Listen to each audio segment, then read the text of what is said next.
பசுமைச்சாரல் சேனலுக்காக அனைவருக்கும் அன்பு வணக்கம் கூறிக்கொள்வது உங்கள் நண்பன் உதயகுமார். வாங்க, நேத்து என்ன சாப்பிட்டீங்க? நேத்து என்ன சாப்பிட்டேன் அப்படின்லாம் கேட்டுட்டு இருக்கேன்னு பாக்குறீங்களா? நேத்து நீங்க சாப்பிட்ட சாப்பாட்டுல தயிரை சேர்த்துக்கிட்டீங்களா இல்லையான்னு தெரிஞ்சுக்கத்தான் கேட்டேன் நான். என்னடா இவன் திடீர்னு தயிரை பத்தி பேசுறேன்னு நினைக்காதீங்க. இன்னைக்கு நம்ம டாபிக்கே தயிரை பத்தின சில விஷயங்களை தெரிஞ்சுக்கணும்ன்றதுதான். தயிர்ல முக்கியமா பாத்தீங்கன்னா புரதம் 3% இருக்கு. 100 கிராம் தயிர் எடுத்துக்கிட்டீங்கன்னா புரதம் அதாவது புரோட்டீன் என்று சொல்லக்கூடிய புரதம் 3% இருக்குது. அதே மாதிரி 150 கலோரிகள் இருக்குது. அடுத்து பாத்தீங்கன்னா பாஸ்பரஸ் 90 மில்லிகிராம் இருக்கு. பாஸ்பரஸ் எதுக்கு வேணும்னு கேட்டீங்கன்னா நம்ம எலும்பு உறுதிக்கும் பற்கள் உறுதிக்கும் பாஸ்பரஸ் ரொம்ப ரொம்ப ரொம்ப அவசியம். அதே மாதிரி வைட்டமின் ஏ, கண்களின் பாதுகாப்புக்கு வைட்டமின் ஏ அவசியம், அதுவும் தயிர்ல இருக்கு. அடுத்து பாத்தீங்கன்னா வைட்டமின் பி காம்ப்ளெக்ஸ். இந்த பி காம்ப்ளெக்ஸ் எல்லாமே கிட்டத்தட்ட தயிர்ல இருக்கு. அதிலும் குறிப்பா இந்த ஃபோலிக் ஆசிட் அப்படின்னு சொல்றோம் பாருங்க. இந்த ஃபோலிக் ஆசிட் நம்ம ரத்த உற்பத்திக்கு ரொம்ப ரொம்ப அவசியமான ஒரு வைட்டமின் பி காம்ப்ளெக்ஸ்.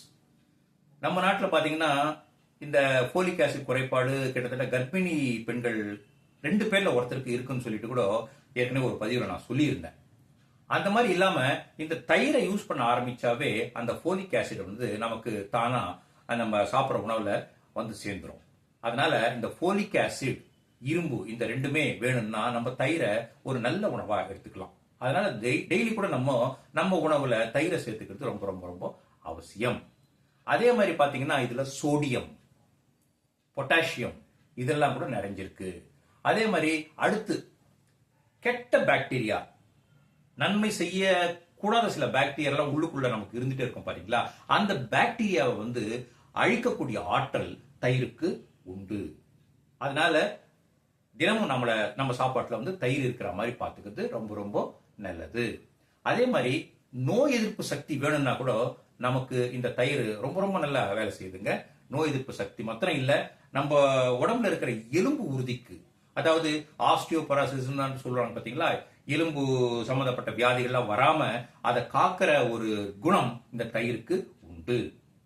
அடுத்து ரொம்ப ஆச்சரியகரமான விஷயம் என்னன்னு கேட்டீங்கன்னா, உயர் ரத்த அழுத்தத்தை, பிபி அதிகமா இருக்குன்னு சொல்றோம் பாத்தீங்களா, அந்த உயர் ரத்த அழுத்தத்தை குறைக்கக்கூடிய ஆற்றல் தயிருக்கு நிச்சயம் உண்டு.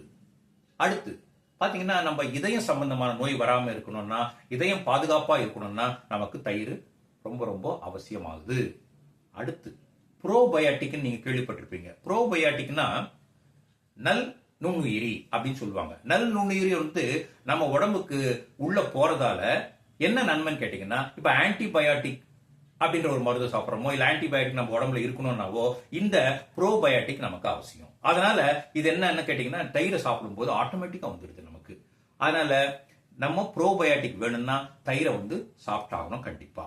அடுத்து பெருங்குடல் சம்பந்தப்பட்ட எந்த ஒரு உபாதியும் வராம இருக்கணும்னா, நோய் வராம இருக்கணும்னா தயிர் ரொம்ப அற்புதமா வேலை செய்யுதுங்க. சரி, அடுத்தது கார்டிசோல் அப்படின்ற ஒரு ஹார்மோன் இருக்கு. அந்த ஹார்மோன் நம்ம மன அழுத்தத்தை குறைக்கக்கூடிய ஹார்மோன். அப்படி ஒரு ஹார்மோன் நல்லா சுரக்கணும், நம்ம மன அழுத்தம் குறையணும் அப்படின்னு கேட்டீங்கன்னா இந்த தயிர் சாதம், இந்த தயிர் வேலை செய்யுது. அதனாலதான் நம்ம காலையில கூட தயிரை சேர்த்துக்கிறது ரொம்ப ரொம்ப நல்லது. நீங்க நம்ம நாட்டுல சில வடக்கு பிராந்தெல்லாம் போனீங்கன்னா இந்த காலையில இந்த ரொட்டியோ பரோட்டாவோ செய்யறாங்க பாத்தீங்களா, அதுக்கு நமக்கு சைட் டிஷ்ஷா தயிரை கொடுப்பாங்க. ஏன்னு கேட்டீங்கன்னா காலையிலேயே நம்ம அந்த ப்ரோபயோட்டிக் சாப்பிட்றதாலேயோ அந்த கார்டிசோல் என்ற ஹார்மோன் போய் சேர்றதாலேயோ நம்ம அன்னைக்கு ஃபுல்லா மன அழுத்தம் இல்லாம ஃப்ரீயா நல்லா இருக்கலாம். இதுதான் அது காரணம். இப்படி தயிர் நம்ம சாப்பிடுற சாப்பாட்டுல தினமும் இருக்கிற மாதிரி பார்த்துக்கணுங்க. அடுத்தது சில பேருக்கு இது பகல்ல சாப்பிடணுமா ராத்திரில சாப்பிடணுமான்னு ஒரு டவுட் வரும். கண்டிப்பா பகல்ல சாப்பிடலாம், இது எல்லாருக்குமே தெரிஞ்ச விஷயம். சில பேர் என்ன சொல்லுவாங்கன்னா, ராத்திரில சாப்பிடாதீங்க, நல்லது இல்லை அப்படின்னு சொல்லுவாங்க. நல்லது இல்லைன்னு சொல்ல முடியாது. உங்க உடம்புக்கு ஏதாவது கெடுதல் விளைவிக்கிற மாதிரி இருந்தாலோ இல்ல சளி தொல்லை வரா மாதிரி இருந்தாலோ நீங்க அவாய்ட் பண்ணிக்கோங்க.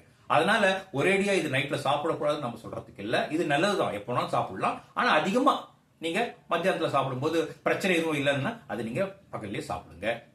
இதே மாதிரிதாங்க இதுல இருந்து கிடைக்கக்கூடிய மோர், அதுலயும் கிட்டத்தட்ட இப்ப நான் தயிருக்கு என்னென்ன சொன்னனோ அதே மாதிரியான நன்மைகள், அதாவது புரதம், அதே மாதிரி கலோரிகள், வைட்டமின்கள், கனிமங்கள், இது எல்லாமே சம அளவுல மோர்லயும் இருக்கிறதால தயிர், மோர் ரெண்டுமே நம்ம அன்றாட உணவுல இருக்கணும் என்ற ஒரு பதிவை இங்க நான் பதிவு பண்ணிட்டு ஒளிப்பதிவாளர் ஆஷாவுடன் விடைபெறுகிறேன். மீண்டும் அடுத்த பதிவில் சந்திப்போம். நன்றி, வணக்கம்.